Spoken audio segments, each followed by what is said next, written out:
ಏನು ಮಾಡ್ತಾ ಇದ್ದೇವೆ? ನಮ್ಮ ಜೀವನದ ಉದ್ದಕ್ಕೂ ಯಾವುದರ ಸಲುವಾಗಿ ನಮ್ಮ ದೇಹವನ್ನು ಸವಿಸಿದ್ದೇವೆ, ಏನನ್ನು ತೆಗೆದುಕೊಂಡು ಹೋಗಲಿಲ್ಲ. ದೇಹಗಳ ಬಲಿದಾನ ಆದವು, ಪ್ರಾಣ ತ್ಯಾಗ ಆದವು, ಆದರೂ ಕೂಡ ಗಳಿಸುವುದು ಬಿಟ್ಟಿಲ್ಲ, ಗಳಿಸುವುದು ಬಿಟ್ಟಿಲ್ಲ. ಅದಕ್ಕ ಹೇಳ್ತಾ ಇದ್ದಾರೆ ಇಲ್ಲಿ ಮಹಾತ್ಮರು, ಕಂಡು ಇದು ವರ್ತಮಾನ ಕಾಲದ ಸಂಕೇತ. ಈಗ ಅದಕ್ಕೂ ಒಂದು ಲಿಸ್ಟ್ ಕೊಡ್ತಾರೆ. ಮಡದಿಯರು, ಬಗೆಗೊಳಿಸುವ ಸುತರು, ಆನಂತರ ಒಲವೀವ ತನುಜರು, ಅಚ್ಚ ಸುಖಿಗಳು, ಕಡು ಜಾಣರುಳು, ತನ್ನಿಧಿರೋಳು ಅರಿಯುವುದನ್ನು ಕಂಡು ಕೇಳಿ ಮತ್ತೆ ಮೋಹಿಪರೆ. ನಮ್ಮ ಇದ್ರೊಳಗನ ಹೆಣ್ಣು ತೀರ್ಕೊಂಡವರು, ಅಂತಂಬ ತೀರ್ಕೊಂಡವರು, ತಂದೆ ತಾಯಿಗಳು ತೀರ್ಕೊಂಡವರು ಅದೇವಿಲ್ರಿ, ಅದೇವಿ ಕಣ್ಣು ಮುಂದೆ ನೋಡ್ತಾ ಇದ್ದೇವೆ. ನಮ್ಮ ಮನೆಯೊಳಗ ಹೆಂಡ್ರಿದ್ರು, ಅಪಾರ ಸಂಪತ್ತು ಇತ್ತು, ಮಕ್ಕಳನ್ನು ಸಾಕಷ್ಟು ಹರಿದಿದ್ಲು, ಆದ್ರೆ ಹಂಗ ಓದ ಮಣ್ಣಾಗಿಟ್ಟು ಬಂದಿವಿ, ಏನೋ ಒಂದು ಬಿಡಿ ಕಾಸನ್ನು ಒಯ್ಯಲಿಲ್ಲ. ಇದನ್ನೆಲ್ಲ ನಾವು ನೋಡಿವಿಲ್ಲಪ್ಪ, ಇದನ್ನೆಲ್ಲ ನಾವು ನೋಡಿವಿಲ್ಲ. ಯಾವ ಧನ ಕನಕ ಸಂಪತ್ತು ಉಪಯೋಗ ಆಗುವುದಿಲ್ಲ, ಮಕ್ಕಳ ಉಪಯೋಗ ಆಗುವುದಿಲ್ಲ.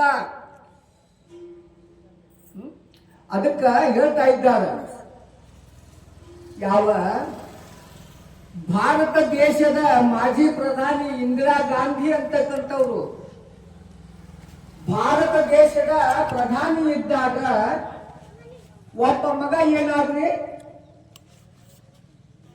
ವಿಮಾನ ಅಪಘಾತದೊಳಗ ಸತ್ತ. ಹೌದಾ? ತಮಗೆಲ್ಲ ಗೊತ್ತೈತೆ. ವಿಮಾನ ಅಪಘಾತದೊಳಗ ಸತ್ರ ಭಾರತ ದೇಶದ ಸಂಪತ್ತನ್ನ ಸುರುವಿದರ ಆ ಮಗನನ್ನ ಉಳಿಸಿಕೊಳ್ಳಲಿಕ್ಕೆ ಶಕ್ಯತೆ ಆಗಿತ್ತೇನ್ರಿ? ಇಲ್ಲ ಇಲ್ಲ ಇಲ್ಲ. ಇನ್ನೊಬ್ಬ ಮಗ, ಎರಡನೇ ಮಗ ಬಾಂಬ್ ಸ್ಫೋಟದೊಳಗ ಸತ್ತ, ಛಿದ್ರವಾಗಿ ಸತ್ತ. ಅವನನ್ನು ಉಳಿಸಿಕೊಳ್ಳಲಿಕ್ಕೆ ಆಗಲಿಲ್ಲ.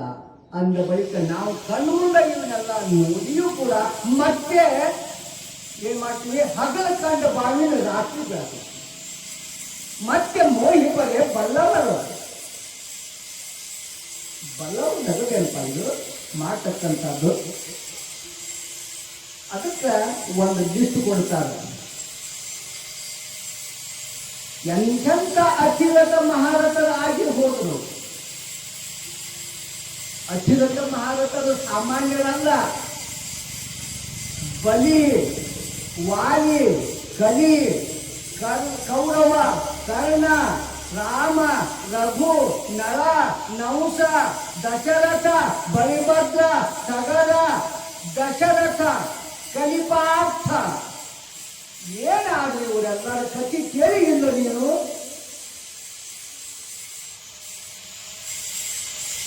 ಏನಾದರೂ ಒಂದು ಕವಳೆ ಕಾಸನ್ನು ತೆಗೆದುಕೊಂಡು ಹೋದ್ರೇನ?